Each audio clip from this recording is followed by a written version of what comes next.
Well, the museum is great. It's very comprehensive, and it sort of fulfills the promise of a Titanic museum. It's going to show you the passengers and the ship and the experience of being on the ship and the wreck and all that.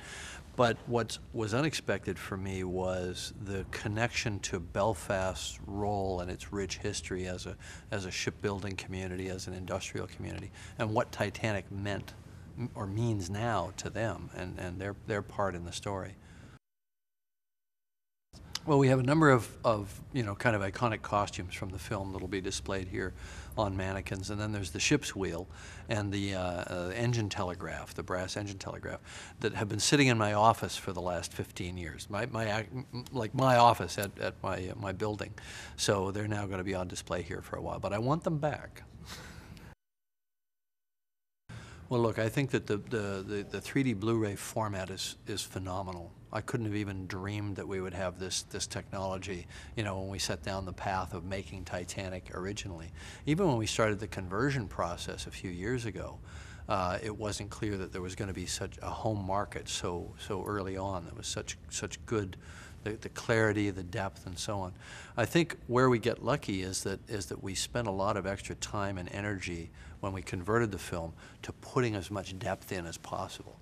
And so when you see it, not on a 40-foot theater screen, but when you see it on a 50 or 60-inch LED or plasma screen, you'll still feel that depth. You'll feel the volume. It's like your TV set becomes a volume or a window into the world of Titanic. I think it's quite amazing. I'm very proud of the final product.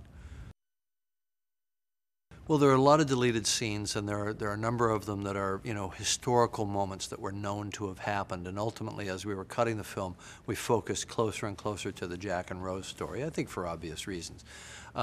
There's one scene that we took out of the Jack Rose story where he walks her back to first class, and he can't go past that barrier, and he has to sort of let her go back to her world, sort of back to the castle. And it's a lovely scene. It's about 3 or 4 minutes long. And it's not that it broke my heart to take it out. I knew it had to come out, but it's nice to see it back, see it completed with all the star fields added and so on, all the visual effects finished.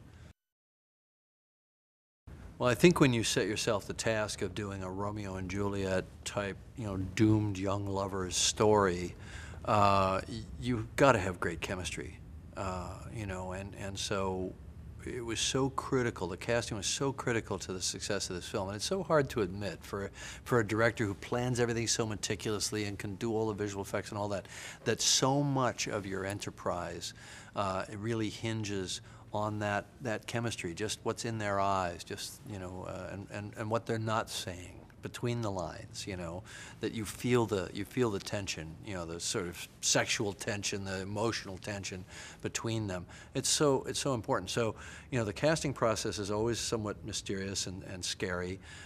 We found Kate, and just we're in love with Kate for Rose, and then she read with Leonardo, and the sparks were very obvious. He only read the scene once.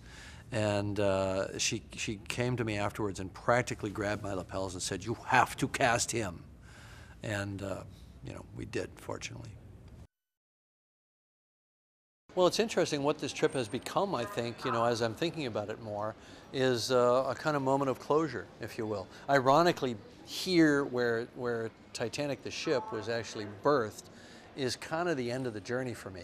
I've done the expeditions. I've done 3 expeditions. I've done 33 dives. I've done the forensic documentaries. I've made 4 films on the subject. And now we're releasing the Blu-ray, which is the ultimate home media. We don't have to do anything beyond this. We've included everything in the Blu-ray that needs to be in there, every supplemental material, every deleted scene. It's not like there'll be some special new version, that I have to come out and sell again. So this is kind of the end of the journey, which is kind of cool, bittersweet. Well, I think first of all, the world interest in Titanic is unabated, not just the film, but the actual history, and that's the attendance at this museum is huge. Tourism has gone up so much since they built this here in Belfast, and that's great because it shows that people are willing to keep the story, keep the history and the memory of Titanic alive, which I think is really significant.